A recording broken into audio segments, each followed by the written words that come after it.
sont déjà identifiés. Donc le PNDAR, c'est le Programme national de développement agricole et rural.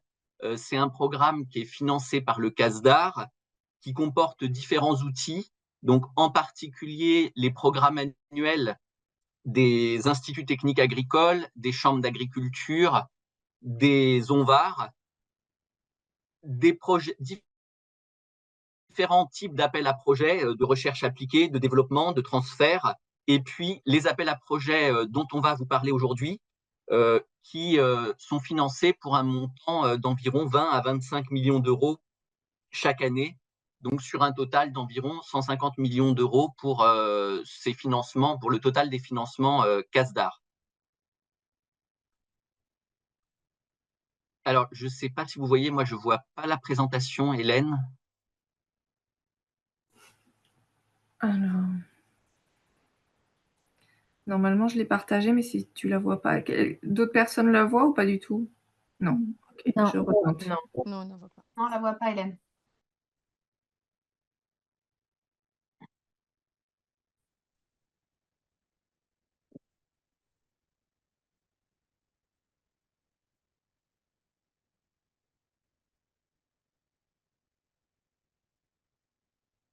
Moi, Zoom me dit que je partage mon écran.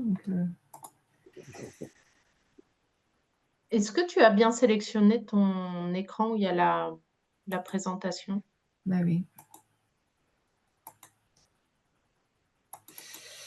Oui, partager. C'est bon. C'est bon. Ah, je ne touche à rien. Voilà, donc si tu peux passer à la diapo suivante. Donc l'objectif de ces appels à projets, qui comportent donc en fait 3 appels à projets différents. Donc un premier appel à projet connaissances, donc sur la production de connaissances et d'outils à destination des agriculteurs. Un second appel à projet sur la co-innovation pour soutenir des méthodes et des démarches collectives, des spirales d'innovation incluant les acteurs de la recherche et les collectifs d'agriculteurs. Et puis un troisième appel à projet sur la démultiplication pour mobiliser vers l'impact et essaimer. Donc ces 3 appels à projet visent à mobiliser un continuum d'acteurs de la recherche, du développement, de l'innovation, et sont centrés sur la massification de la transition agroécologique. Donc ils visent à cibler 9 thématiques, donc qui sont les 9 thématiques du PNDAR sur la programmation 2022-2027. Donc ces 9 thématiques sont les chaînes de valeur, la création de nouvelles chaînes de valeur, en particulier en reconnaissant les efforts de transition agroécologique, alors en particulier à travers les certifications agriculture biologique et HVE, le renouvellement des générations, tout ce qui va concerner l'atténuation du changement climatique, que ce soit à travers la réduction des émissions de gaz à effet de serre et le stockage de carbone, les protéines végétales, l'autonomie azotée, l'agrobiodiversité, l'adaptation au changement climatique, en particulier avec la limitation des stress hydriques, la gestion intégrée de la santé animale et végétale, le bien-être animal, et puis une thématique transversale qui peut concerner un peu l'ensemble des sujets, à savoir le numérique. Donc, je vais maintenant laisser ma collègue Hélène Bouty-Drouet vous présenter un peu plus en détail chacun de ces appels à projets. Alors, rebonjour à toutes et tous. Donc oui, je me présente, je suis Hélène Bouty-Drouet, donc je travaille dans le même bureau, sous la responsabilité de Pierre, donc à la DGER, donc en charge du pilotage de ces appels à projets. Des petits rappels d'organisation déjà avant de passer dans le vif du sujet. Donc, on va vous proposer ce webinaire enregistré donc à disposition sur le site de FAM. On va faire un temps de présentation. Il y aura dans ce temps-là deux temps différents. D'abord, les objectifs techniques là, que je vais vous présenter. Et puis après, on laissera la parole à France Agrimaire pour les règles administratives et financières. Et puis, il y aura après un temps de questions, si vous le souhaitez. Donc pour cela, ce que je vous propose pour que ce soit plus simple, c'est que vous posiez votre question dans le chat pour permettre qu'on en puisse en prendre connaissance, à la rigueur qu'on puisse chercher aussi des éléments. Et puis on les lira en fin de présentation. Au niveau de ces questions, l'idée c'est vraiment d'être pas vraiment sur une question, sur un projet spécifique ou une idée. L'idée c'est d'avoir quand même, vous voyez là, on est très nombreux autour de l'écran, vraiment sur des questions d'ordre général. Ça sera plus simple pour nous sur les grands principes, voilà.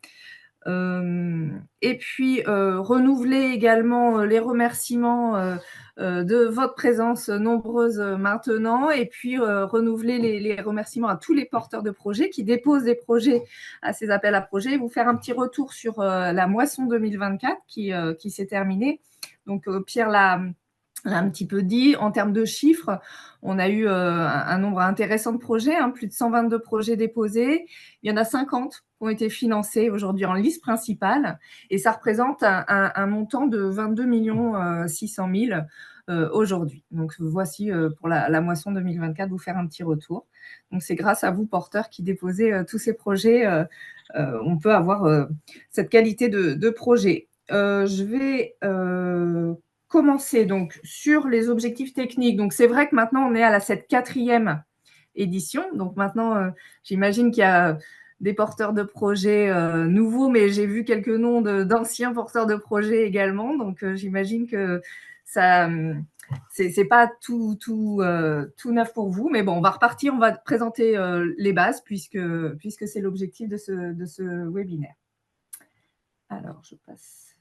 Donc, les grandes lignes directrices, rien de changé, bien sûr. L'idée, c'est de soutenir des projets, donc déjà en termes d'ambition au niveau national. C'est vrai qu'on a quelques projets en interrégional, mais quand ils sont vraiment justifiés. Mais ce qu'on souhaite, nous, dans cet appel à projet, c'est vraiment cette ambition nationale sur les priorités du PNDR, comme vous a dit Pierre, et vis-à-vis de priorités aussi de filières.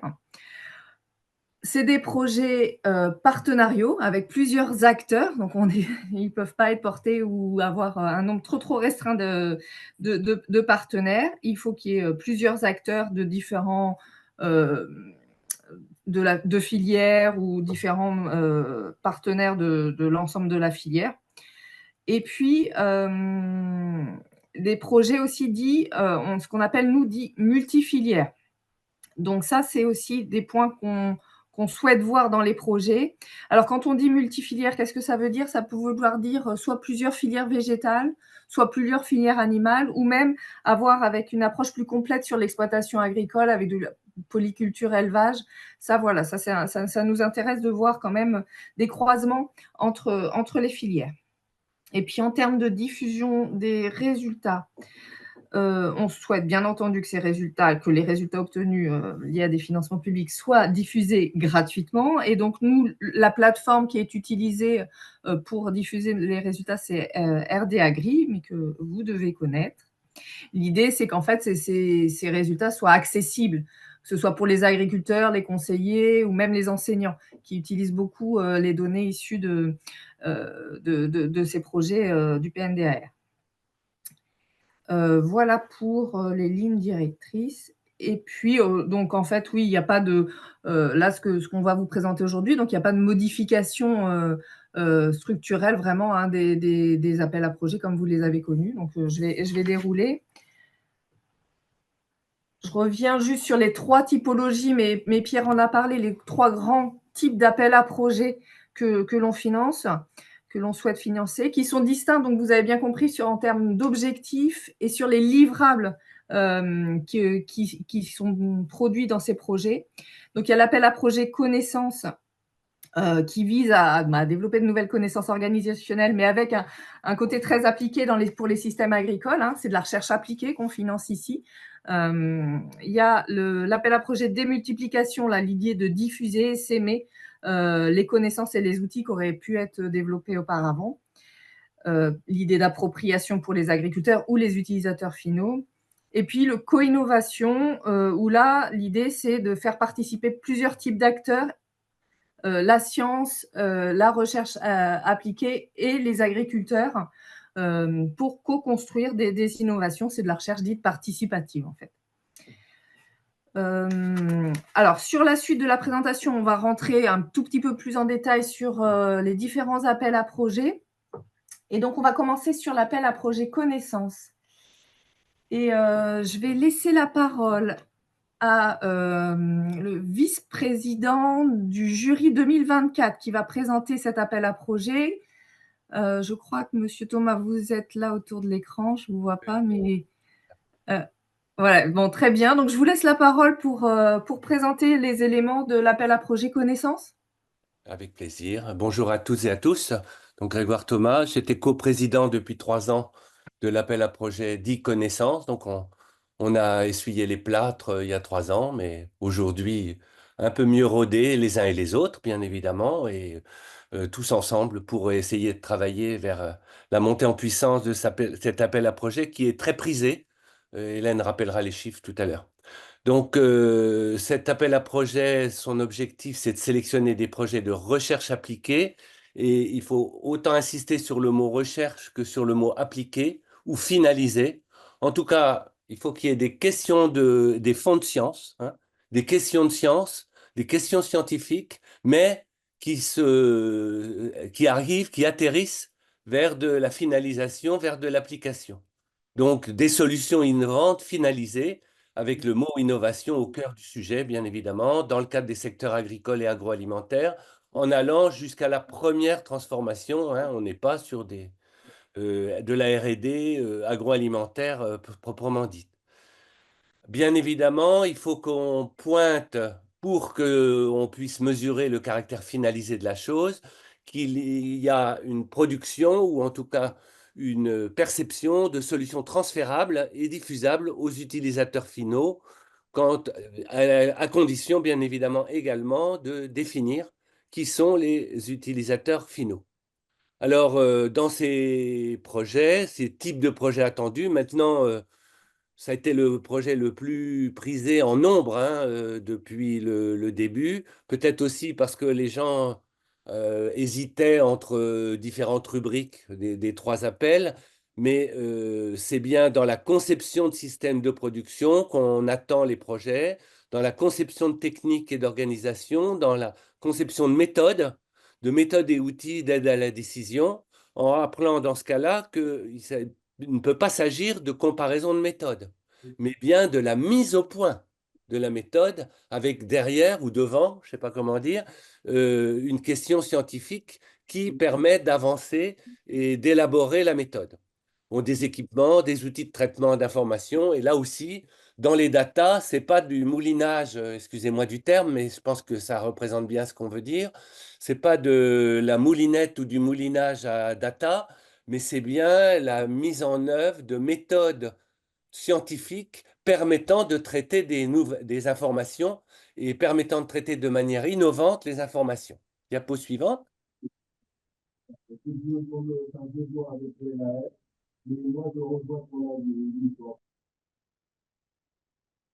Là, il y a un bug, mais bon, je n'ai pas entendu. De toute façon, on pose les questions à la fin, si vous voulez bien. Si c'était une question, mais moi, je n'avais pas entendu.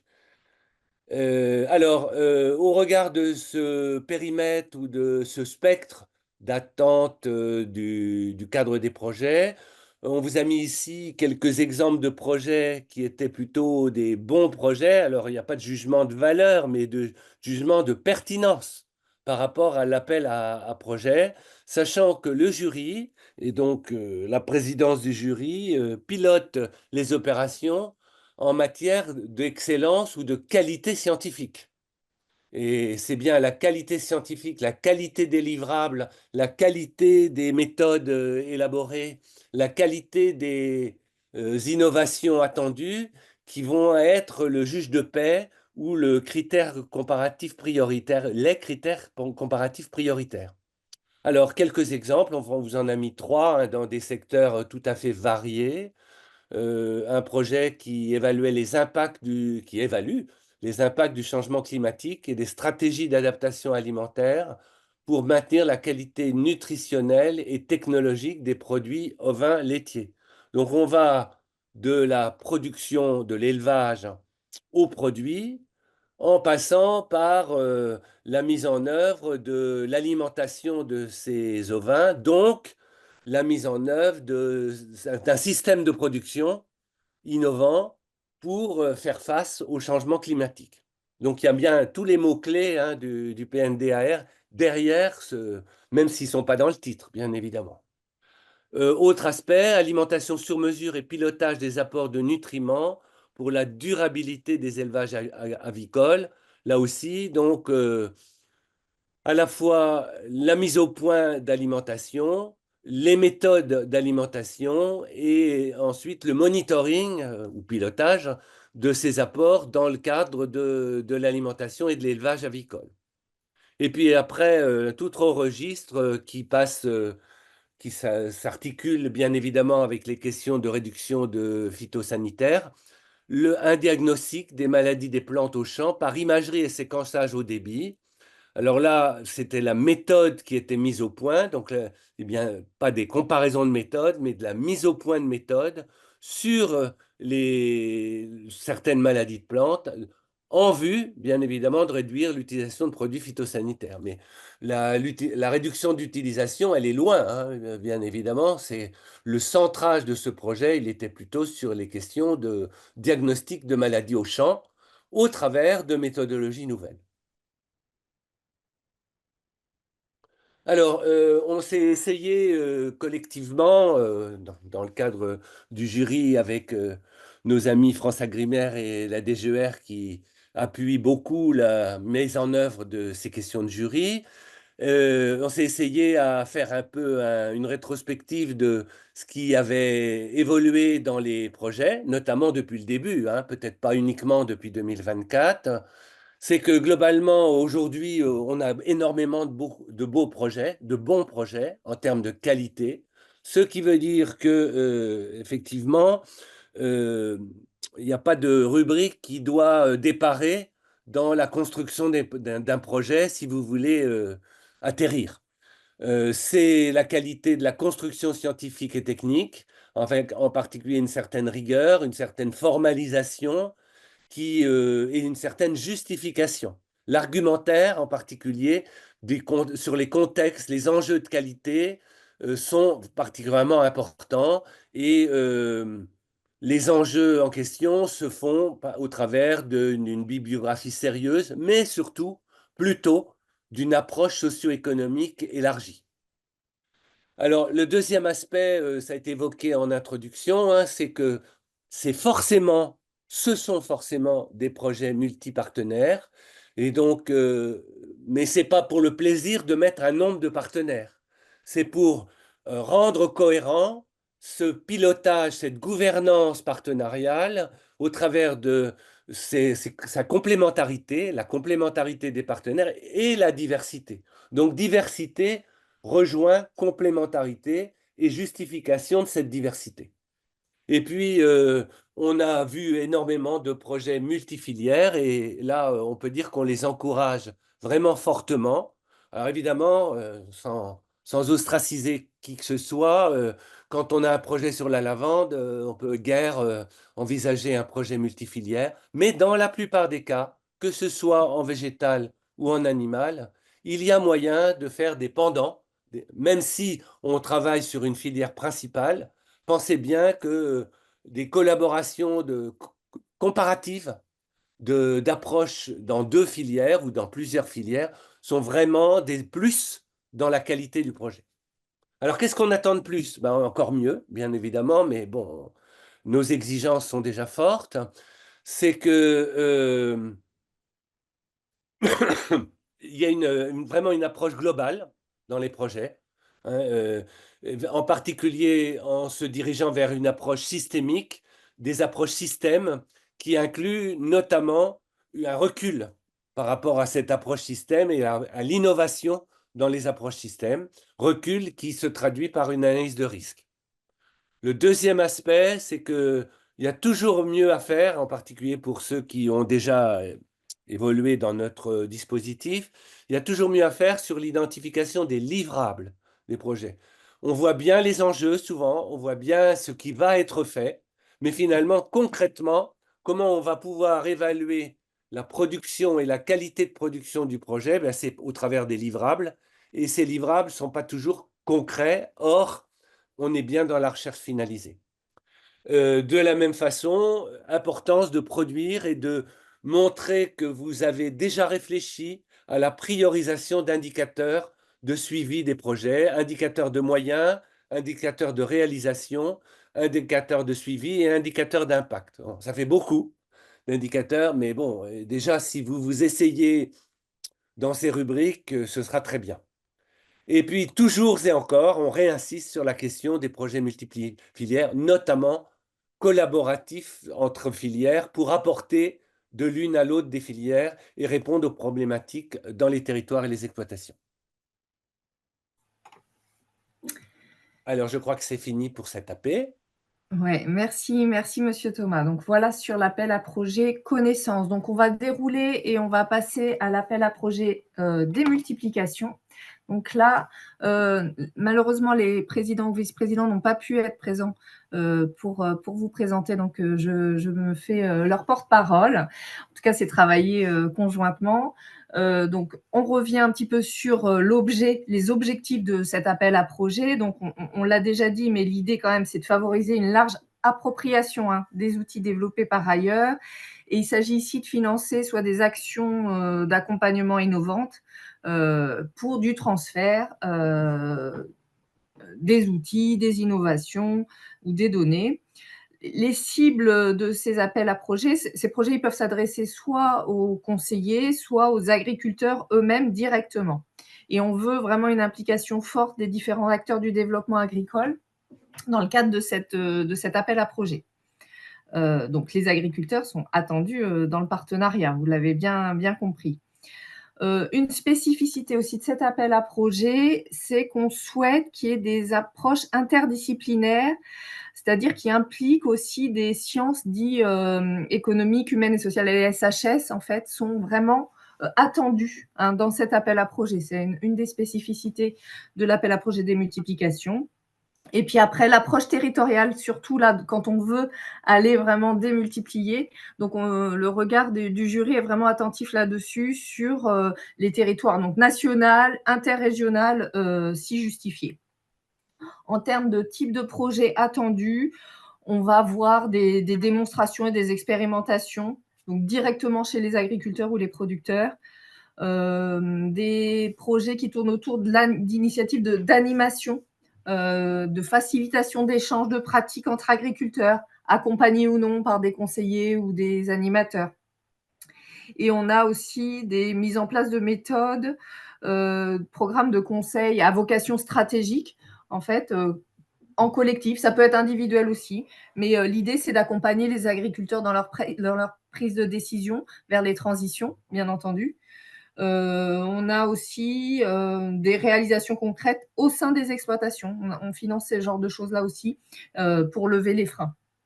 Voilà sur les aspects un peu génériques de cet appel à projet.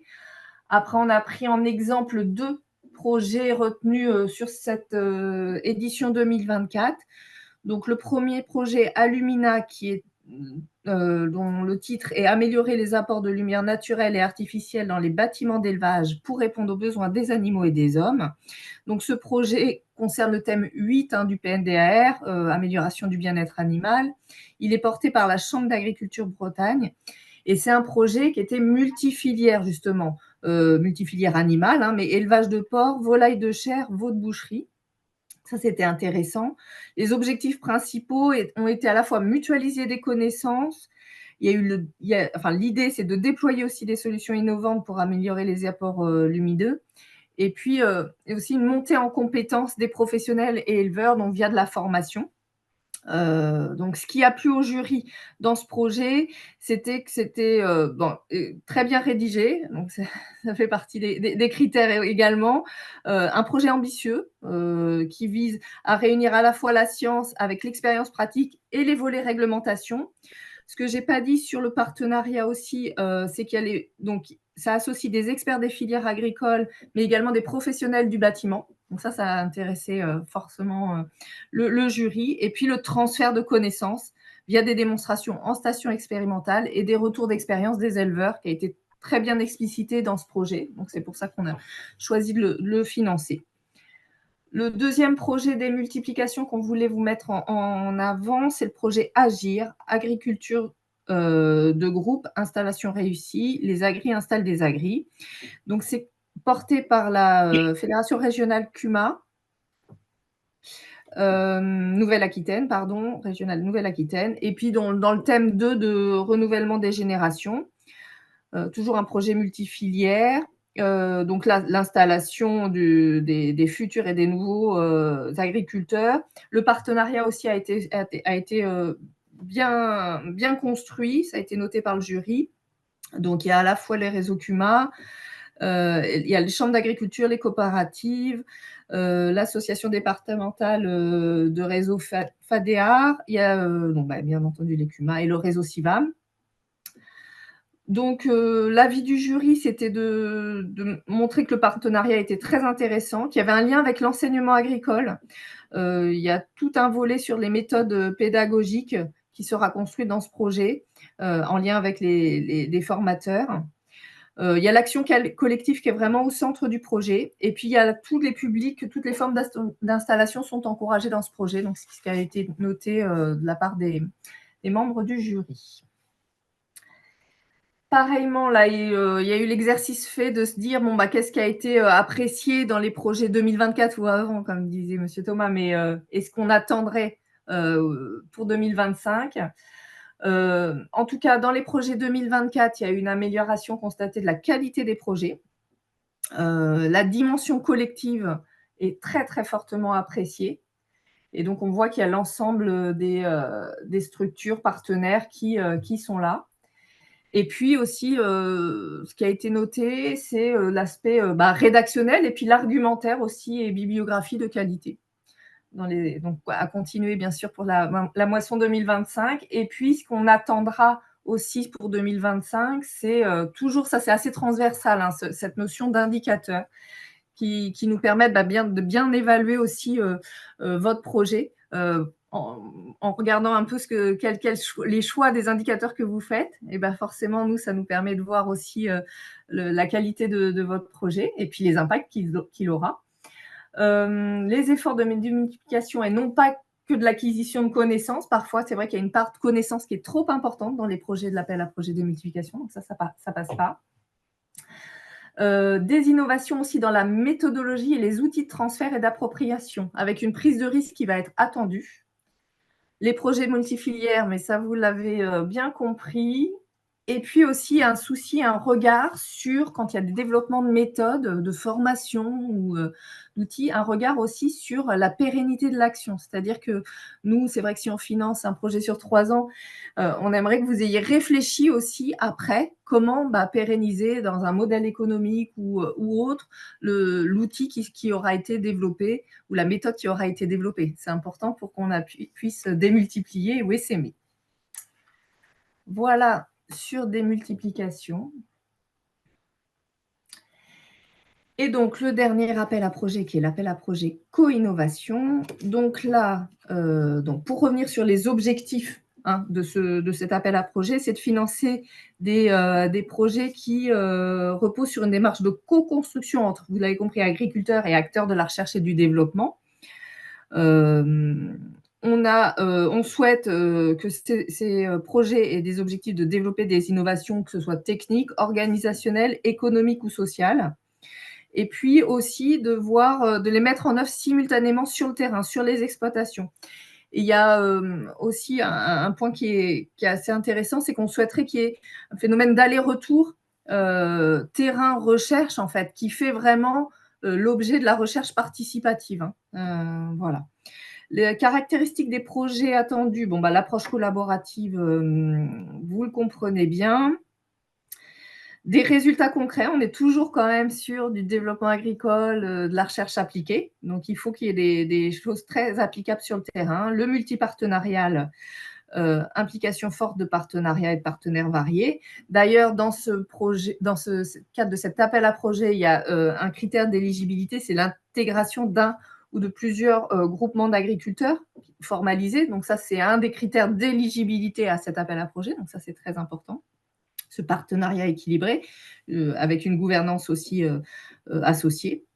Et puis, j'en ai parlé de la co-construction et de la co-évaluation et de ce côté itératif, en fait, dans ce qui fait des bons projets de co-innovation. On fait un petit focus sur donc, les 2 exemples pareil, de projets retenus en 2024 qui vont donc démarrer ou qui ont tout juste démarré. Donc, on a choisi de vous faire mettre en exergue le projet Poulettes Bio, qui est de co-construire des références, des outils et des scénarios pour sécuriser l'approvisionnement de poulettes biologiques françaises. Donc, ce projet il est porté par l'Institut technique de l'agriculture biologique. Il réunit différents acteurs de la filière pour collaborer dans le développement de l'élevage de poulettes bio. Donc, ce projet, il est très bien construit, hein, selon le jury, est assez enthousiaste, en tout cas, à suivre ce projet. Il y a un état des lieux qui va être fait de la filière, des références techniques et technico-économiques aussi qui vont être créées. Et puis, l'idée, c'est d'aller vers des changements dans les approvisionnements avec tout un volet économique aussi qui est bien mis en avant dans ce projet. Pourquoi il a été retenu? L'idée, c'est que le consortium est large et diversifié et très complémentaire. Il y a une gouvernance participative et tout à fait transparente. Il y a des outils collaboratifs qui vont être utilisés pour cette gouvernance. Il y a des comités de pilotage plutôt classiques. Et puis, il y a un comité de pilotage qui est élargi avec l'ensemble des acteurs. Donc ça a été vu par le jury comme de façon très positive. L'impact, le projet est large et vise à toucher de nombreux éleveurs. Donc ça, c'était très important. Il y a la présence d'agriculteurs dans les essais, dans la collecte des éléments technico-économiques, dans la gouvernance. Donc les agriculteurs ne sont pas là juste en caution, ils sont vraiment là sur plein d'éléments du projet. Il y a aussi un regard sur ce qui se passe à l'étranger pour identifier les pratiques performantes. Donc ça a plu aussi au jury. Après, donc, un autre focus sur le projet co-innové pour commercialiser localement à plusieurs, le projet CLAP, qui est porté par le réseau CIVAM et qui est multifilière et donc l'objectif vise à outiller les agriculteurs, chefs d'exploitation et gérants de ces formes collectives de vente pour les professionnaliser, renouveler et développer les outils de vente collectifs. Pourquoi il a été retenu? C'est un projet également ambitieux, a noté le jury. Il y a une diversité dans le partenariat, une forte mobilisation d'organismes de développement et l'implication des magasins de producteurs qui vont permettre donc d'assurer cette co-innovation. Partenaires scientifiques aussi, notamment impliqués dans un RMT pour asseoir en fait cette qualité scientifique et technique du projet. Le projet est clair, pertinent, bien écrit. Consortium bien construit. Les résultats prévus sont très concrets et les moyens employés sont tout à fait cohérents. Même exercice que pour les 2 autres. On regarde ce qui s'est passé, ce qui a plu sur les projets 2024. Donc, le fait qu'il y ait des acteurs non académiques qui pilotent, ça a été bien vu par le jury. Qui est une forte implication des agriculteurs, mais bon, là, vous le comprenez aisément. Il y a aussi les outils et l'organisation facilitant la participation de tous. Je vous ai parlé des outils de gouvernance ou des outils innovants collaboratifs. Donc, les calendriers, la répartition des missions, les budgets qui sont cohérents les uns aux autres au regard des actions. Ça fait partie des points positifs. Et puis, la gouvernance collaborative aussi, ça, c'est un point qui était très intéressant. Les améliorations attendues pour 2025. Donc là, l'idée, c'est d'avoir aussi un volet autour des données produites par les sciences humaines et sociales. Hein. Ce n'est pas un critère absolu, mais c'est vrai que c'est très intéressant de s'appuyer quand même sur ces données-là pour orienter les pratiques. toujours pareil, la cohérence du partenariat, la diversité des partenaires et un regard aussi sur la répartition des actions entre partenaires, bien sûr. Toujours notre souhait de voir un choix d'indicateurs pertinents, que ce soit les indicateurs de moyens, de réalisation, de résultats et enfin d'impact. Avoir une approche globale systémique des études proposées. Avoir des créations de filières, comme vous voyez, Poulette Bio, c'est quelque part, c'est un peu ça. Avec toujours un volet académique, scientifique, de recherche. Et puis, forcément, encore une fois, on met l'accent sur les projets multifilières. Alors, voilà sur cette première partie, sur les objectifs techniques des appels à projets. Et puis, comme convenu, donc, je vais arrêter le partage de mon écran et je vais passer la parole donc à France Agrimaire, qui, vous le savez, est opérateur pour cet appel à projet, qui va vous parler des règles administratives. Merci Hélène, bonjour à tous. Donc, je me présente, je suis Jeanne Guibert, je suis responsable de pôle appel à projet au sein de l'unité entreprises et filières.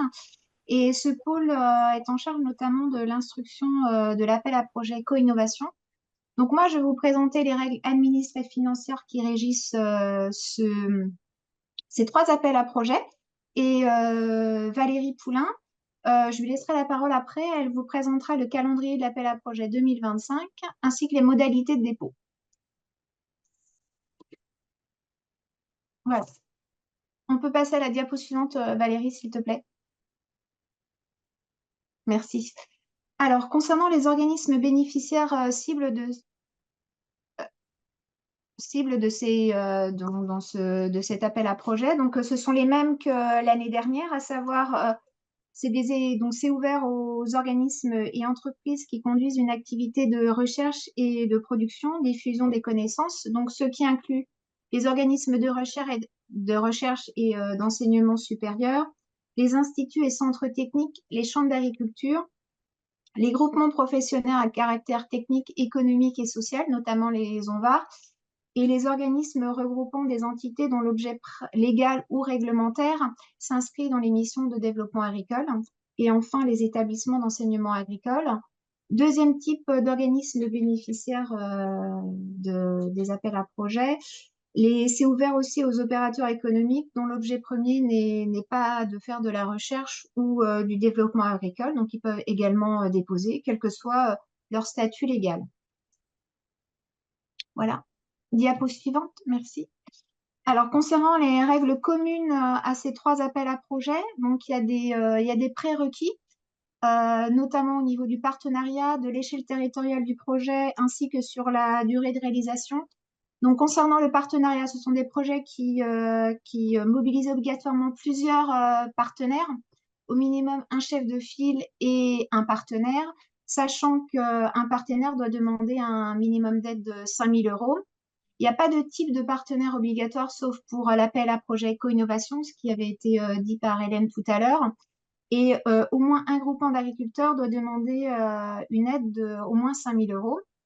Concernant l'échelle territoriale du projet, donc ce sont des projets qui sont conduits à l'échelle nationale prioritairement, au moins 2 régions impliquées obligatoirement, sauf pour l'appel à projet de multiplication qui peut être conduit à l'échelle régionale, sous condition au moins 2 types de partenaires obligatoires.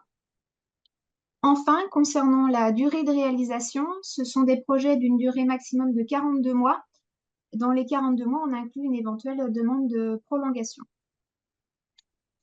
Diapo suivante qui vous présente les différentes dépenses éligibles. Donc, elles sont au nombre de 3. On a les dépenses de personnel, les autres dépenses directes et les frais généraux. Concernant les dépenses directes, les autres dépenses directes, à savoir les prestations de services, donc le montant total des prestations ne peut pas dépasser 30% du coût global du projet. Et au niveau du matériel, donc le montant total des matériels ne peut pas dépasser 10% du coût global du projet. Concernant les frais généraux, donc pour que ces dépenses soient éligibles, donc le demandeur, chef de file et partenaire doit assurer un suivi de ces dépenses et leur lien direct avec le projet. Les frais généraux donc, sont plafonnés par partenaire. Ça dépend en fait, il y a différents seuils selon la typologie du bénéficiaire. 15% des dépenses éligibles, 15% des dépenses directes éligibles pour les organismes publics hors chambre d'agriculture et 20% des dépenses directes éligibles pour les organismes privés et chambres d'agriculture. Ces dépenses ne peuvent pas prendre la forme de forfait. Et alors, concernant les règles communes aux 3 appels à projets, donc le montant total minimum du projet, c'est 50 000 €. Le montant d'aide minimum par bénéficiaire de les 3 appels à projets, c'est 5 000 € par partenaire. L'aide maximum par projet, c'est 500 000. La durée minimum, c'est 1 an. La durée max, c'est 42 mois, soit 3 ans et demi. Et enfin, ces 3 appels à projets sont proposés chaque année. Point important aussi concernant les structures qui peuvent bénéficier de financement sur le programme annuel, à savoir les structures telles que Chambre d'agriculture, Institut technique ou ONVAR. Elles ne peuvent pas avoir un double financement CASDAR. Les projets qui sont inscrits dans leur programme annuel ne peuvent pas être également déposés sur les appels à projets CASDAR. Donc, il y a un contrôle qui est fait de notre part à France Agrimaire au moment de l'instruction en partenariat avec le ministère. Concernant les taux d'aide minimum par projet, c'est 20% des dépenses éligibles du projet. Les taux d'aide max par partenaire, donc c'est bien un taux d'aide max par partenaire et non pas un taux d'aide par projet. Et ce taux d'aide par partenaire, il dépend des statuts et de l'activité donc du chef de file ou du partenaire. Donc le taux, il est de 100% des coûts éligibles pour les organismes publics. Il est de 80% des coûts éligibles pour les organismes privés, y compris les chambres d'agriculture, dont le but premier est de faire de la recherche ou du développement et formation agricole. Et enfin, on a un taux à 40% des coûts éligibles pour les opérateurs économiques, dont le but premier n'est pas de faire de la recherche ou du développement agricole. Alors, lorsque vous êtes en train de faire votre montage financier, on vous invite justement pour définir votre taux d'aide à relire les statuts qui sont inscrits, voilà, dans vos structures. Voilà. Je laisse la parole maintenant à Valérie. Bonjour à tous. Donc Valérie Poulain, je suis responsable du pôle en charge des appels à projets CASDA. Le calendrier donc pour les 3 appels à projets est également commun. Pour 2025, donc l'ouverture des dépôts a commencé le 22 juillet et va se clôturer le 30 janvier.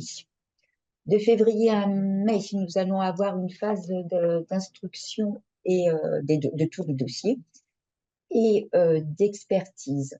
Sur le mois de juin aura lieu donc les réunions de jury et la sélection finale des lauréats pour cette année. Et à compter du mois de juillet, fin juillet, on débutera le conventionnement avec les lauréats. Ce qui est important à retenir, c'est que la date de validation du dépôt des projets peut correspondre au début d'éligibilité des dépenses, si bien entendu le projet est retenu en tant que lauréat. Pour déposer un projet, cette année, nous avons remplacé la plateforme. Je pense que la plupart de vous connaissez surtout des démarches simplifiées. Donc là, il y a eu la mise en place d'une nouvelle qui est là pour vous simplifier un peu la saisie. Des alertes ont été mises en place, comme par exemple si un budget dépasse, si un projet dépasse 30% des prestations, vous aurez tout de suite un message et qui de plus est bloquant. Donc, cette plateforme est bien entendu commune pour les 3 appels à projets. Pour trouver le lien sur la plateforme, il faut donc vous rendre sur le site internet de France Agrimaire, sur les pages des 3 appels à projets. Et vous avez là le lien de la plateforme. Il suffit de cliquer sur ici et vous pourrez y accéder directement. Donc là, c'est une copie d'écran de la page d'accueil de cette plateforme. L'entrée se fait par le numéro de SIRET de la structure. On rappelle que c'est le chef de file du projet qui dépose pour le projet dans son ensemble et pour les partenaires.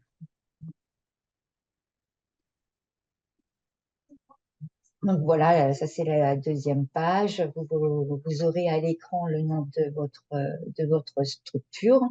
À vous de confirmer si c'est bien les bonnes données.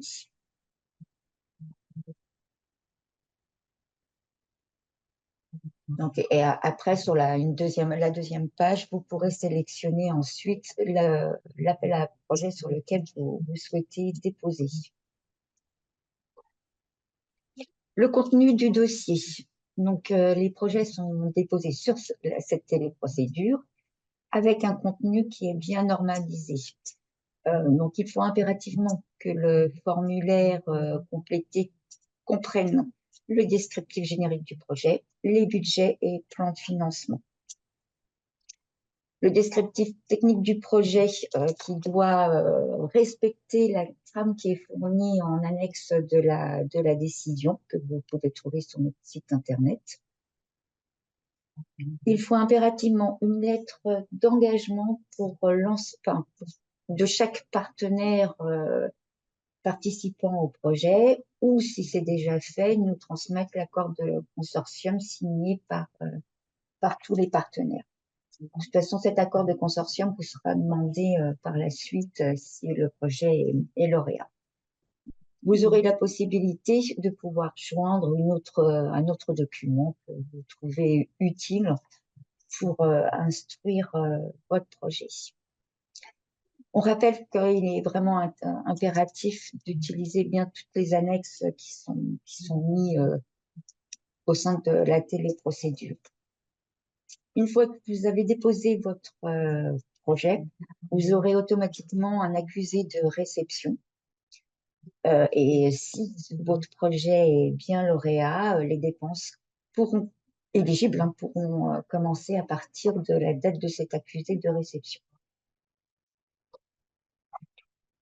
À la phase d'instruction et d'expertise des projets, donc en amont, le ministère est en charge de la composition des jurys nationaux, donc un jury par appel à projet.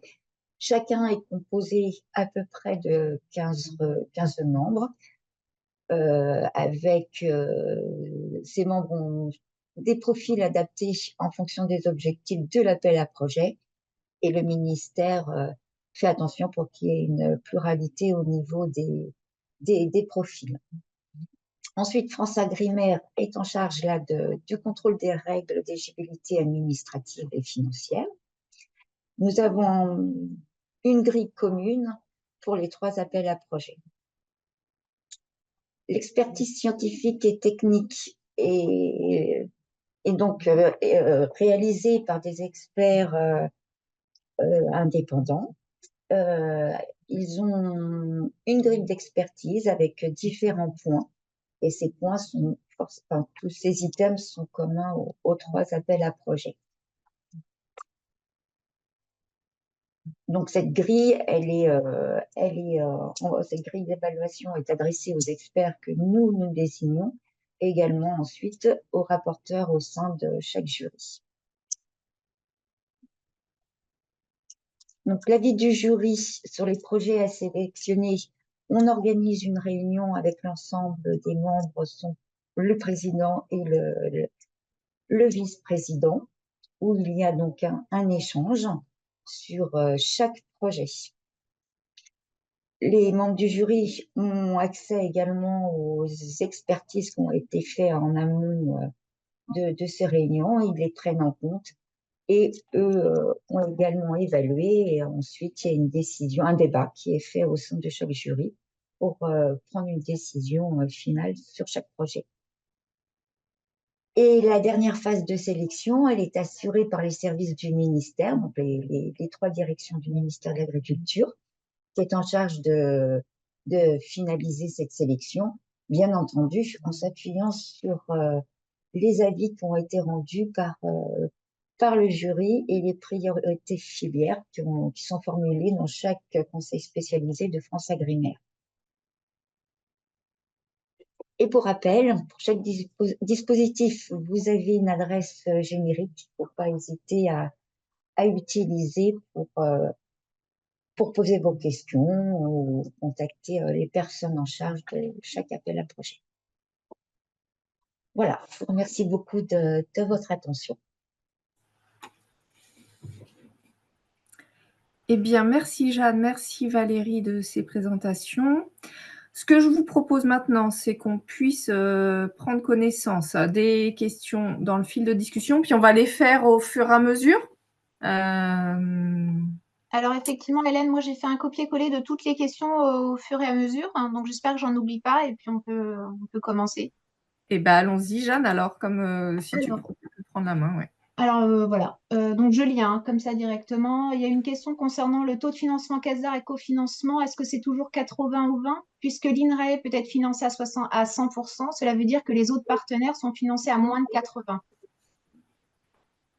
Voilà. Bah, on a bien précisé en fait que c'était bien un taux d'aide par partenaire. Donc même si l'INRAE a 100% d'aide, un autre organisme public au sein d'un même projet peut aussi avoir 100%.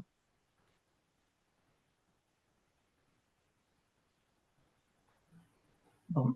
D'autres questions. Quelles sont les règles de gestion des prestataires? Existe-t-il un taux des montants alloués aux prestations à ne pas dépasser? Faut-il respecter les règles des marchés publics pour faire certaines sommes?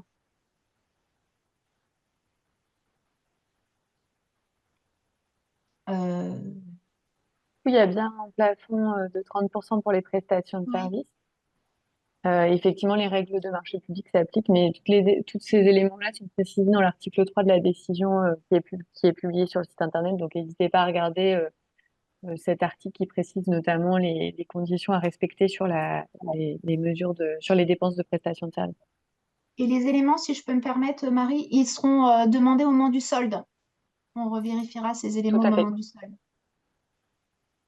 Pouvez-vous préciser les règles pour déterminer si un partenaire est financé à 80 ou à 40%? Donc, ce qu'on a dit effectivement, c'est qu'on vous invite à relire les statuts, bien revérifier l'activité propre du partenaire, du chef de file pour s'assurer si c'est bien de l'activité de recherche, de formation agricole, etc. Question concernant les listes complémentaires de l'appel à projet 2024. Saurons-nous si le passage en liste principale est possible? Là, je peux répondre si tu veux. Oui, je veux bien. Donc pour l'instant, comme c'était dit en introduction, donc il y avait 50 projets qui ont été validés pour l'année 2024 en liste principale pour un peu plus de 22 millions d'euros. Et donc, il y a, dans le contexte de la fin de gestion des crédits CASDAR 2024, il y a une possibilité qu'au mois de décembre, il y ait une annonce concernant quelques projets en liste complémentaire, mais ça sera courant décembre. Merci. Est-ce qu'un projet commun entre différentes espèces de fruits et légumes, exemple pommes, prunes, est considéré comme multifilière? Alors, oui, la réponse est oui. J'ai dit multifilière, ça peut être 2 filières végétales. Voilà, donc la réponse est oui. Voilà, et peut-être juste j'en profite pour faire une précision sur les multifilières suite aux discussions qu'on a eues dans le cadre des jurys 2024. On incite effectivement aux multifilières parce qu'un projet qui pourra bénéficier à plusieurs filières, c'est toujours intéressant. Par contre, il ne faut pas que le multifilière soit artificiel par rapport au contenu du projet. Donc, c'est bien si, on va dire, le fait que le résultat du projet puisse intéresser différentes filières, c'est un plus, mais il ne faut pas coller artificiellement du multifilière sur un projet que ça vient à complexifier ou à rendre moins cohérent. D'accord. Il n'y a pas d'indication de longueur du dossier. Peut-on avoir une fourchette? Donc, effectivement, il n'y a pas de nombre de pages. Je ne sais pas si les collègues veulent compléter. Dans d'autres appels à projets, on recommande entre 25 et 35 pages maximum, mais je pense que peut-être que Monsieur Grégoire Thomas voudrait compléter sur cet élément, parce que je pense que vous avez plus peut-être un avis plus tranché sur la question. Bah, effectivement, on ne s'est jamais interrogé, ou en tout cas, on n'a jamais discrédité ou accrédité tel ou tel projet en fonction de sa longueur.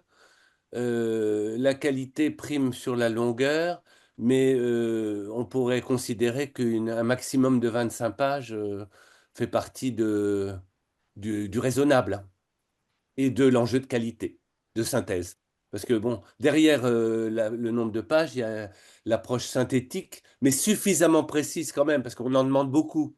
Donc on ne peut pas non plus le faire en 3 lignes. Bon, disons que 25 pages, c'est peut-être pas mal. Et on pourrait peut-être le mettre dans les prochains, hein. Merci. Oui, donc le diaporama sera mis en ligne sur le site internet de FAM. Y a-t-il un nombre limité de partenaires? Alors, non, il n'y en a pas. Par contre, il faut au minimum un chef de file et un partenaire. Voilà. Toujours Et pareil, puis, oui. sur la question du partenariat, c'est pas le nombre qui va nous interpeller, c'est tout simplement la qualité, la complémentarité. Il n'y a pas besoin d'en avoir 25 s'ils sont similaires dans leur approche. Vaut mieux 3 qui sont complémentaires. Merci. Est-il possible de connaître les chefs de file qui vont déposer en 2025 ainsi que les thématiques prévues afin de connaître les projets auxquels on pourrait se joindre?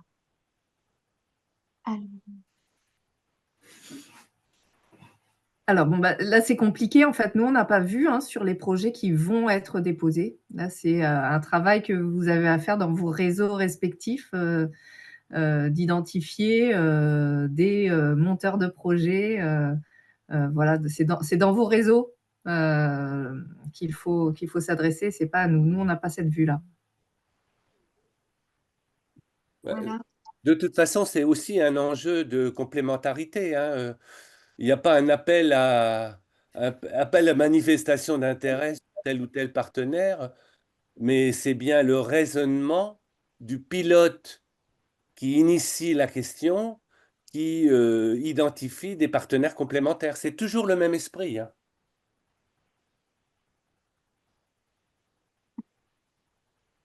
Pouvez-vous préciser la différence entre les appels à projets co-innovation et connaissance puisque les deux comprennent des partenariats? Est-ce que la différence se situe dans le type de consortium attendu? Alors moi, je rappellerai que pour co-innovation, c'est bien la construction d'un partenariat entre des agriculteurs, un groupement d'agriculteurs et un acteur de la recherche et du développement pour obtenir justement des innovations techniques et opérationnelles qui pourront être mises en pratique simultanément sur le terrain. Donc voilà, je ne sais pas au niveau connaissance si vous souhaitez.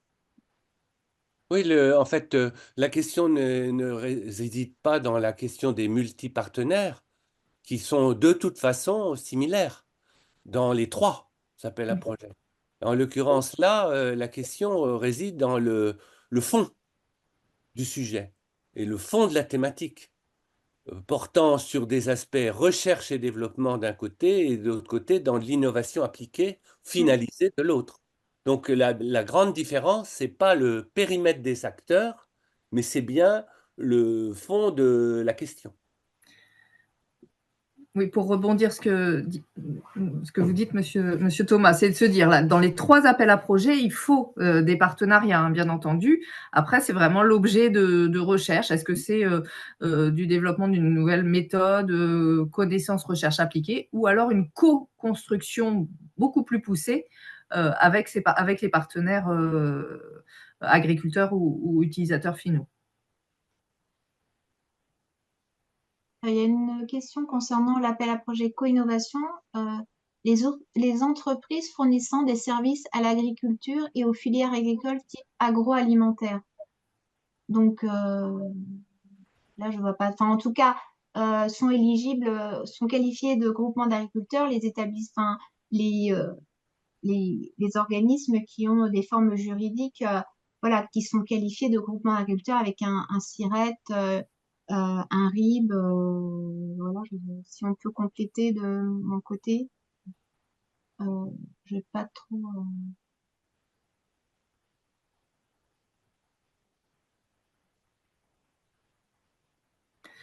Alors. Et juste sur le volet agroalimentaire, parce que je ne retrouve pas la question, mais j'ai essayé de relire. J'ai pas la question en fait. C'est pas la, il n'y a pas de question en fait.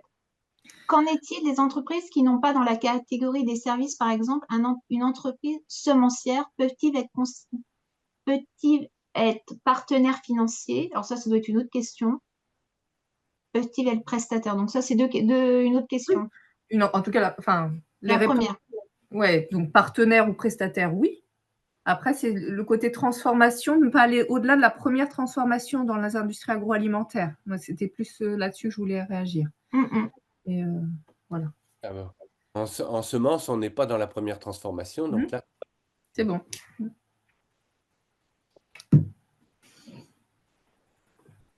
Sur quelle période le début de projet est-il attendu?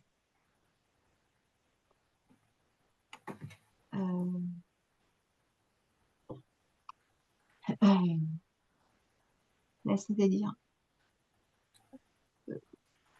au plus, il peut commencer dès le dépôt de son projet s'il est retenu, comme il peut démarrer plus tard. Là, ça peut être là, la clôture est fin janvier, ça peut être au mois de mars, au mois de juillet, au mois de septembre. Tout dépend je pense, de l'objectif du projet et des espèces concernées. Ne faudrait-il pas allonger la durée des projets prévus pour l'appel à projet connaissances pour pouvoir mieux répondre à la demande de production de connaissances et à leur application? Le temps de 3 ans paraît court. Court et pas court à la fois, dans la mesure où on ne part pas de rien. Et en particulier, ce qui est très important et ce qu'on juge dans la qualité scientifique, c'est que finalement, il y a déjà des acquis sur le sujet. Parce que s'il n'y a pas d'acquis, il n'y a pas de mise en commun avec différents partenaires d'une finalisation quelconque.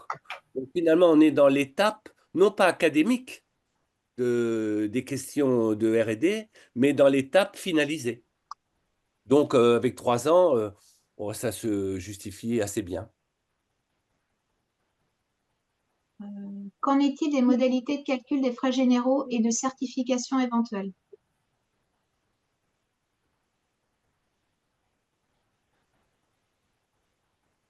Là, je laisse la DGER répondre. Enfin, je ne sais pas. Comment... Alors, la question n'est pas très précise. C'est qu'en est-il? Donc, les frais généraux, vous avez vu les éléments que France Agrimaire vous a partagés. Et l'autre question, c'est sur la certification. Alors, il y a d'autres questions. Comment lier les frais généraux directement au projet? Peut-on appliquer des règles comme le prorata du nombre de personnes et l'équipe ou pourcentage du budget total, frais de bureau, etc.? Marie, est-ce que tu veux apporter des éléments là-dessus? Du coup, j'essaie de retrouver la question pour l'avoir sous les yeux. Alors, je t'avoue que je l'ai repris parce qu'il y en a plusieurs de frais. De toute manière, sur les frais généraux, donc comme ça a été présenté dans la décision, il y a eu une évolution réglementaire. Donc, on est passé d'un forfait à une présentation sur frais réels rattachés directement au projet. On a donc en pratique, il faut qu'on puisse avoir une certification de ces frais généraux qui nous prouve que les dépenses engagées sont bien rattachées directement au projet. On sait que ça soulève pas mal de questions et on est en discussion avec la DGER pour trouver une méthodologie claire pour pouvoir vous accompagner dans le dépôt de ces projets. Elle n'est pas encore tout à fait finalisée et j'espère qu'on pourra compléter du coup dans la FAQ qu'on publiera sur le site internet dans les prochains jours. Merci. Les ODG peuvent-ils constituer le groupe d'éleveurs pour l'AP Co-Innovation? Oui. Oui, il me semble, oui. Oui. Oui. Quand un livrable du projet est un outil informatique d'aide à la décision ou de calcul, est-ce que cet outil doit être mis gratuitement à disposition de tout public?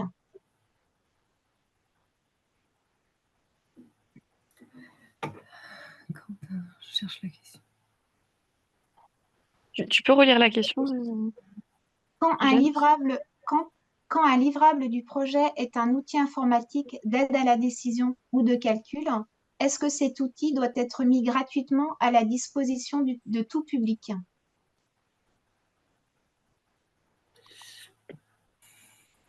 J'aurais plutôt Oui, tendance il y a, à il y a dire peut-être oui. Oui, c'est ça. Après, il y a peut-être une double lecture possible. Il y a le principe, comme c'est indiqué dans le cahier des charges, que les ressources numériques créées soient mises à disposition, euh, on va dire, sur la partie qui a été financée par le projet. Après, je pense que ça n'empêche pas complètement d'avoir des développements supplémentaires qui soient spécifiques à un acteur qui ensuite les commercialise. Mais en tout cas, la partie de développement qui est financée par le CASDAR doit être mise à disposition pour différents prestataires potentiels ensuite. Je crois qu'il y a deux éléments, comme l'a dit Pierre, hein, il y a deux éléments. Il y a la règle qui vient d'être rappelée, et puis l'appréciation du projet. C'est-à-dire que, évidemment, une production d'un outil ou d'une application n'a pas forcément été complètement aboutie grâce au projet. Il y a eu des acquis précédents qui font que finalement, il peut rester privatisé avec un argumentaire qui va bien. Donc, le jury appréciera cette question-là, mais on peut comprendre que ça ne soit pas entièrement mis à disposition du public. On peut comprendre au regard d'un argumentaire. Voilà, ce qui est important, c'est vraiment le lien entre les productions qui sont permises grâce à la subvention, où là, ça doit bénéficier gratuitement à la diversité des acteurs qui voudront l'utiliser.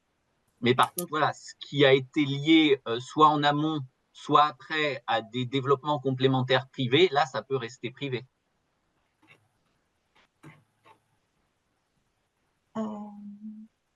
Une question concernant l'appel à projet démultiplication, difficulté à différencier les indicateurs de suivi des indicateurs de résultats. Peut-on avoir des exemples? Oui, on pourra en ajouter dans la fac, on mettra sur Internet. Une question encore pour démultiplication. Qu'en est-il du nombre limité recommandé de partenaires? Peut-on effectivement, voilà. Peut-on effectivement compter sur un début en juillet? Est-ce qu'on peut commander au mois de juillet 2025? Sur le nombre. Alors là, ouais, excuse-moi, ça questionne la date de réponse, Oui. effectivement, qui a pris un peu plus de temps pour différentes raisons cette année. L'objectif est bien de pouvoir apporter une réponse aux porteurs de projets sur le financement au mois de juillet. Oui. Qu'en est-il des montants minimums à partir desquels s'applique la mise en concurrence des prestataires?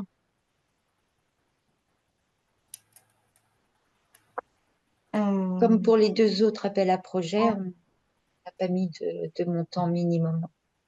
Ouais. Pour le redéploiement d'actions sur des territoires, peut-on recourir à des prestations de nos associations locales et adhérentes? Si oui, quelles sont les conditions? Ça s'inscrit dans l'appel à projet démultiplication. Oui, bien sûr, des prestations d'associations locales peuvent tout à fait être inclus dans le projet. Oui, quelles conditions? Si c'est une prestation, il faudra nous fournir les éléments que l'on a pu déjà donner sur la mise en concurrence. Et puis dans le descriptif technique, je pense qu'il serait important aussi de détailler leur rapport dans le projet. Est-ce que ces 3 appels à projets sont ouverts aux parcs naturels régionaux? Il me semble qu'on a déjà répondu. Enfin, il y a déjà eu des partenaires, donc oui. On a déjà eu le cas, oui. Effectivement. Appel à projet connaissance, un chef de file plus un partenaire et une collaboration internationale sans financement demandé, est-ce que c'est possible? Oui. Alors, au niveau de la collaboration internationale, si ce sont des structures étrangères, en effet, ils ne doivent pas demander de financement au CASDAR, mais je pense également la même chose pour les deux autres appels à projets. Donc oui, c'est tout à fait possible. Un même projet peut-il bénéficier d'un nouveau financement démultiplication pour pousser plus loin sa démarche engagée? Pour moi, si c'est exactement le même projet, c'est pas possible parce que justement, la présentation du projet doit couvrir l'intégralité des objectifs prévus dans le dossier déposé, y compris la finalisation des actions et la diffusion. Donc, si c'est exactement le même projet, je dirais plutôt non. Enfin, je dirais non. Le temps passé par le porteur à la coordination administrative du projet avec les partenaires est-il éligible? Alors moi j'aurais dit oui, toute proposition gardée, il faut que ça soit, enfin, faut que la durée soit raisonnable en fait, il faut que ça ne prenne pas une part importante du temps passé. Non, on est d'accord? Les dépenses liées au personnel qui n'est pas impliqué directement dans le projet, exemple charge de direction secrétariat, peuvent-ils être couvertes par le financement? Si oui, dans quelle catégorie enseigner ces dépenses? Dépenses frais généraux. Ce sont des dépenses qui ne sont pas éligibles. On est d'accord.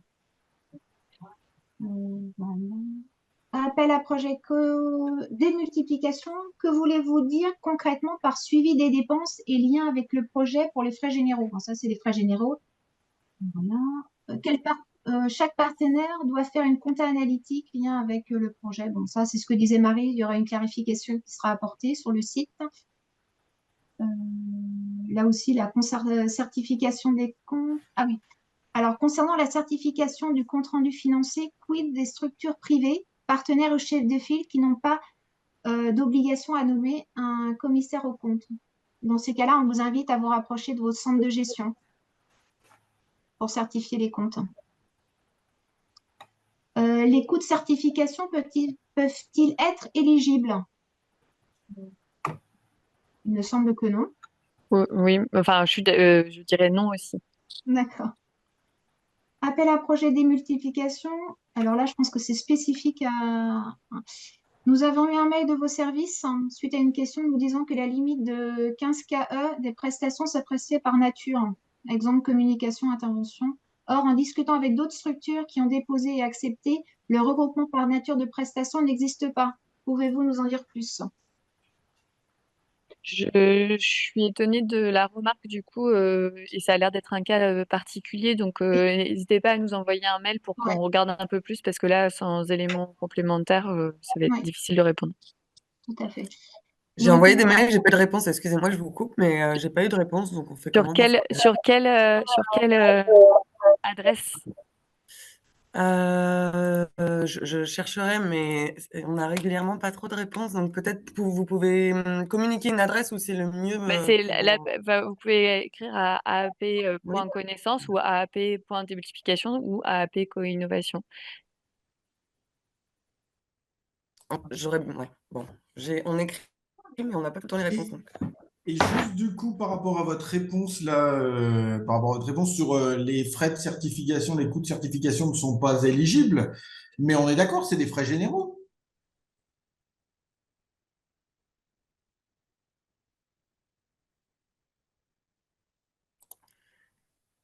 Et c'est des frais liés au projet, puisque c'est pour ce projet que vous nous demandez de Ouais. certifier. Donc, au bout d'un moment, on se perd quand même. Du coup, c'est qu'est-ce que des frais généraux? C'est quand même la grande question du moment, j'ai envie de dire. Et par nature, les frais généraux, ils ne sont pas liés directement au projet, on est d'accord, de toute façon, puisque c'est des frais de structure. Mais je suis assez d'accord sur ce point, ça nous soulève aussi pas mal d'interrogations. On est d'accord. Nous aussi. Mais pour être tout à fait transparent, c'est une évolution du régime d'aide d'État qui a fait évoluer parce que jusqu'à présent, on avait recours au forfait qui était aussi une simplification administrative pour nous, hein, pour ne rien vous cacher. Donc voilà, je sais que ça soulève beaucoup de questions. Sachez que ça en soulève aussi de notre côté, mais du coup, on a monté un travail assez lourd avec la TGER pour essayer de clarifier tous ces points-là. Donc je prends note de la question et on va faire au mieux pour vous apporter des éléments rapidement. Enfin, voilà, et nous, on est porteur de projet lauréat 2024, quoi, voilà, et j'ai envie de dire, oui, enfin, il faudrait que ça avance, parce que j'allais dire, enfin, on est dedans, quoi, et du coup, eh ben, pour mettre en phase nos méthodes, j'allais dire, comptable et d'organisation, quoi. Qu'est-ce qui rentre dedans, qu'est-ce qui n'y rentre pas, comment on fait aujourd'hui, ben, ça nous pose quand même quelques questions et quelques problèmes, quoi. Oui, Là-dessus, effectivement, je confirme hein, que la DGER et le ministère de l'Agriculture, on a bien ce sujet-là en tête et qu'on travaille pour avoir une solution qui soit la plus facilement applicable possible. Voilà, malheureusement, on n'a pas complètement la réponse à donner aujourd'hui, mais en tout cas, c'est une préoccupation importante pour nous de revenir très rapidement dans la foire aux questions avec des éléments détaillés et applicables. J'aurais même tendance à dire que la foire aux questions est une chose, on est d'accord, mais peut-être que ça vaudra le coup de refaire un webinaire pour les lauréats 2024 quand même, parce que bon, c'est un changement non sans questionnement, quoi. Oui, il y aura dans tous les cas des échanges. Oui, oui. Ok, merci. Et concernant la certification de ces dépenses, il faudra peut-être admettre que ce soit fait par un cabinet d'expertise comptable, tout simplement, parce que la question de centre de gestion, tout le monde n'a pas nécessité à y aller, au même titre qu'un CAC, quoi.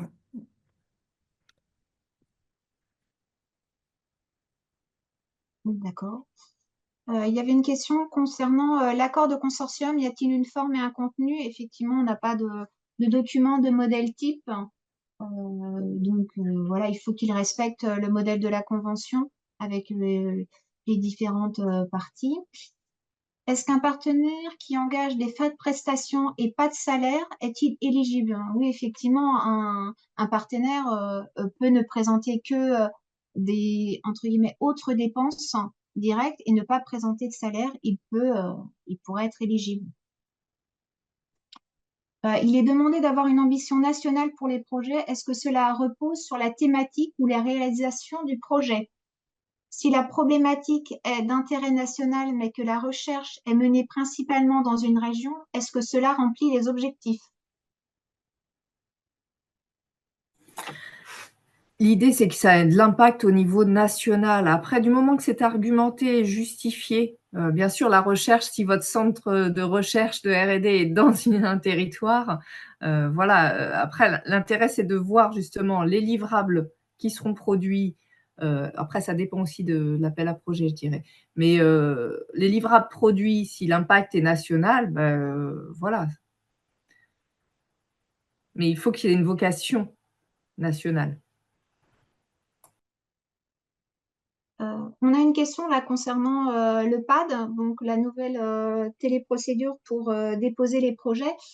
Donc voilà, faut-il, concernant les tableaux budgétaires, en fait, vous avez des onglets où vous devez renseigner chef de file et porteur votre budget. Initialement, c'était les annexes 3 que vous renseignez. Là, c'est exactement le même format, mais vous devez les compléter sur le PAD. Voilà, et il n'y a plus effectivement de tableau budgétaire par action. C'est uniquement les dépenses budgétaires pour chacun des partenaires et chefs de file.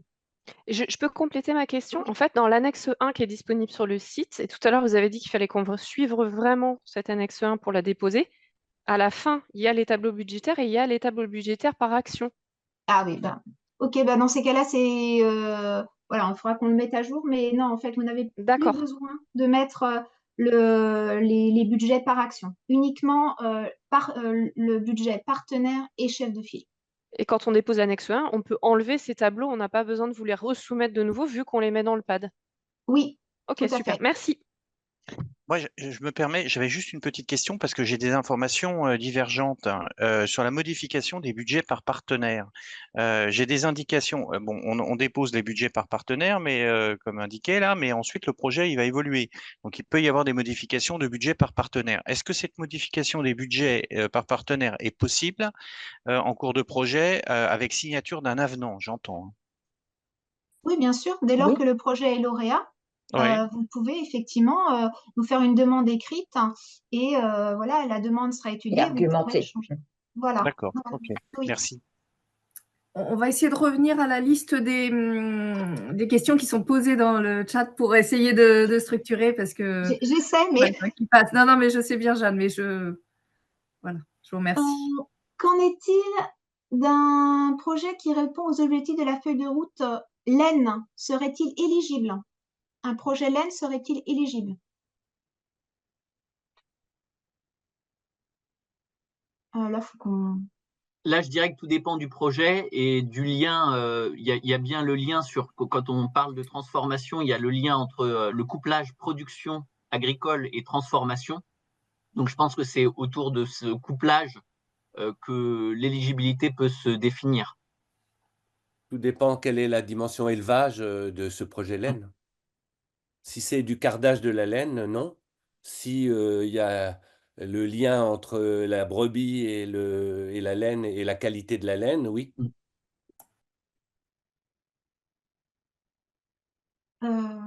On a une question concernant l'annexe descriptif technique. Est-il possible d'ajouter des annexes? Alors non, effectivement, on vous demande de respecter la trame de l'annexe 1 descriptif et il n'est pas possible de rajouter des annexes. Dans tous les cas de figure, dans le PAD, vous avez la possibilité dans les pièces jointes d'ajouter d'autres pièces complémentaires, sauf erreur de ma part. Donc ça peut être effectivement mis dans ce cas-là. Appel co-innovation, lorsque des producteurs fermes sont indemnisés par le projet, cela fait-il forcément une prestation de la ferme en question ou un autre type de conventionnement? Dès lors que la prestation d'un agriculteur, il n'est pas partenaire mais qu'il intervient en tant que prestataire, c'est une prestation effectivement. On rappelle qu'un partenaire ne peut pas en même temps être prestataire de service. Voilà. Quand vous parlez et faites référence au groupement agriculteur, qu'entendez-vous? Donc en fait, comme ce qu'on avait précisé, un groupement d'agriculteurs formalisé, donc il possède une forme juridique, c'est comme ça qu'on le qualifie nous. Et donc, à savoir, voilà, il a un SIRET, des statuts, un SIRET, un compte bancaire. C'est comme ça qu'on identifie que c'est un vrai groupement d'agriculteurs, puisque après, ces éléments, on en a besoin dans une phase ultérieure au niveau de la compta lorsqu'on va le payer. Ce sera des éléments qui seront demandés par la compta, en fait. Donc, voilà comment on qualifie un groupement d'agriculteurs. Après, quels sont les taux de succès des différents dispositifs de financement? Je suppose du dernier appel à projet. Donc, le taux de sélection, en fait, est assez favorable de ces appels à projets. En tout, là, on a un taux de 45%. Et on donne une petite prime sur les projets, enfin une petite prime, un effort particulier sur les projets de démultiplication. On en sélectionne plus en démultiplication. Juste pour vous donner des ordres de grandeur, à peu près, mais il ne faut pas prendre ça à la lettre, à peu près en termes de montant, ça va faire du 50% de projets de démultiplication qui sont financés et 30-40 pour connaissance et co-innovation. Mais ça, c'est toujours pareil, c'est toujours au regard d'une enveloppe. Donc voilà. Mais ça vous donne une idée quand même, on est sur des taux relativement favorables par rapport à d'autres appels à projets.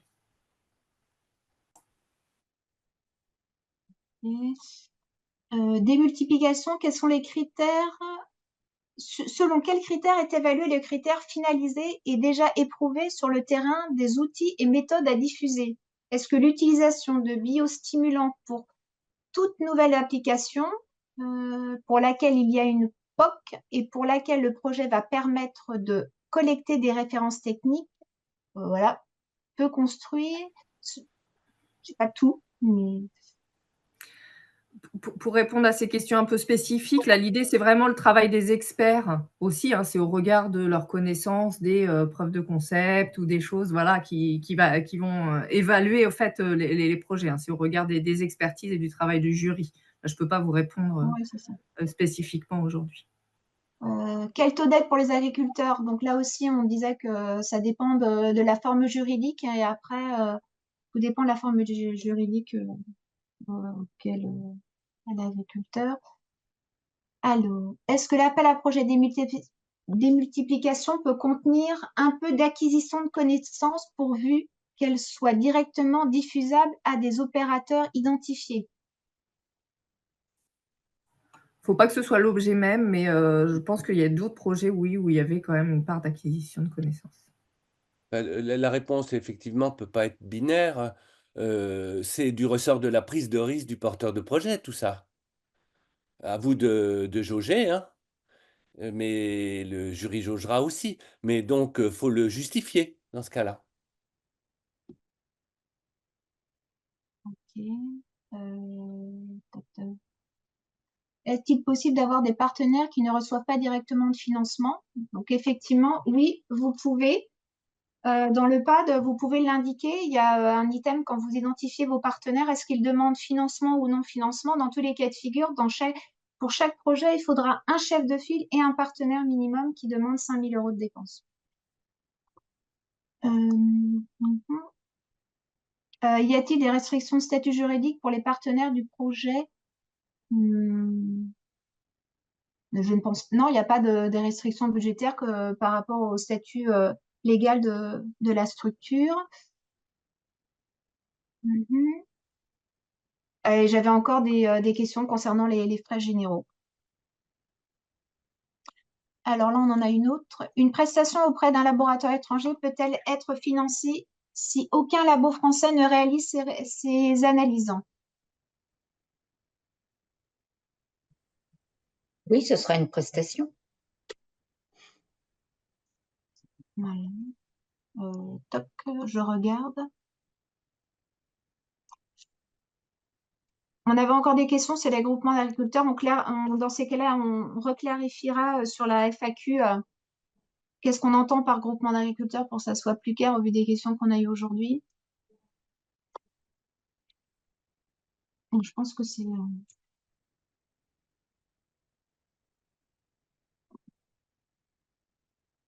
Je pense que ça doit être bon. Hop. Bon, je vois qu'il est 11h31. Je pense qu'on a fait le tour des questions. Est-ce que, Jeanne, tu peux juste regarder sur les fins de questions? Je pense que c'est bon. Hein. Enfin, vous pouvez me confirmer, les collègues. Il y a juste la question qui vient d'être posée là sur les listes complémentaires. La réponse, ça sera donnée courant décembre. Je ne peux pas répondre plus précisément pour l'instant. En tout cas, c'est vrai qu'on comprend bien pour démarrer les projets que les délais sont… Mais de toute façon, on n'a pas d'éléments maintenant et de toute façon, ça ne sera pas trop tardivement non plus. Hein. On sait que c'est compliqué pour vous, porteurs, quand on essaie quand on vous informe trop tardivement. Voilà. Je me permets, désolé, je crois qu'on était deux à poser la question sur l'éligibilité des bourses de thèse. De cofinancer une thèse avec appel à projet, est-ce que c'est possible? Cette question n'a pas répondu, effectivement. Merci.